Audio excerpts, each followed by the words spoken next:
ప్రతి ఒక్కళ్ళకి కూడా పిరమిడ్ స్పిరిచువల్ సొసైటీ మూవ్మెంట్ అసలు ఏం చేస్తుంది అనేది అర్థం అవడం చాలా అవసరం అండి. పిఎస్ఎస్ఎం అనేది భూమి మీదకి ఒక గ్రేట్ ప్లానింగ్తో దింపబడ్డది. అది ఒక వ్యక్తి, ఒక గ్రూపు కాదనమాట. 50,000 సంవత్సరాలుగా ఏ పరమగురు మండలి అయితే భూమిలో పరివర్తన తీసుకురావడం కోసం, భూమిని ఎలా రక్షించాలి, ఏ విధంగాని ఎన్నో రకాల ప్రయత్నాలు చేసి విఫలమైన తరువాత మళ్ళీ ఎంతోమంది హయ్యర్ డైమెన్షన్ మాస్టర్స్ని ఒక గ్రూపుగా దింపి వాళ్ళందరికీ లీడర్గా ఒక కాస్మిక్ గవర్నమెంట్ చీఫ్ని పంపించడం జరిగింది.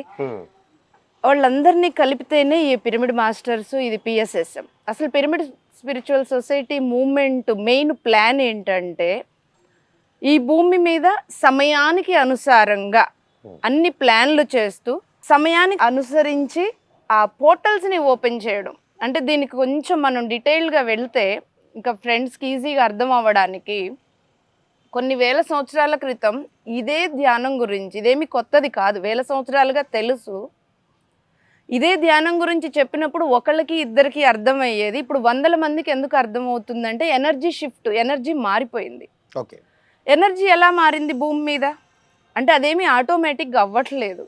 ఆ ఎనర్జీ పోర్టల్స్ ఓపెన్ చేయబడ్డాయి. ఎవరు చేస్తున్నారు ఏంటి అంటే పరమగురు మండలి చాలా ప్లానింగ్ చేసింది. 40 సంవత్సరాల నుంచి ఇలా ప్లాన్ చేసి పిఎస్ఎస్ఎం ద్వారా మాస్టర్స్ని దింపి వాళ్ళ ద్వారా ధ్యానం చేపిస్తూ వాళ్ళ హయ్యర్ చక్రాస్ ద్వారా ఎనర్జీస్ని భూమి మీదకి దింపడం జరుగుతుంది. సో ఆ విధంగా గ్రూప్ మెడిటేషన్స్ ఎప్పుడైతే పిరమిడ్ మాస్టర్స్ అందరూ గ్రూప్ మెడిటేషన్స్ చేస్తారో ఆ ఫ్రీక్వెన్సీలో, ఆ హయ్యర్ ఎనర్జీలో పోర్టల్ ఓపెన్ చేయబడుతుంది. ఆ పోర్టల్ ఓపెన్ చేయబడ్డప్పుడు ఆ న్యూ ఎనర్జీని భూమి మీదకి దింపి మానవ జాతికి ఏ ఎనర్జీ అయితే ఇవ్వదలుచుకున్నారో దాన్ని ఇవ్వడానికి దింపబడుతుంది.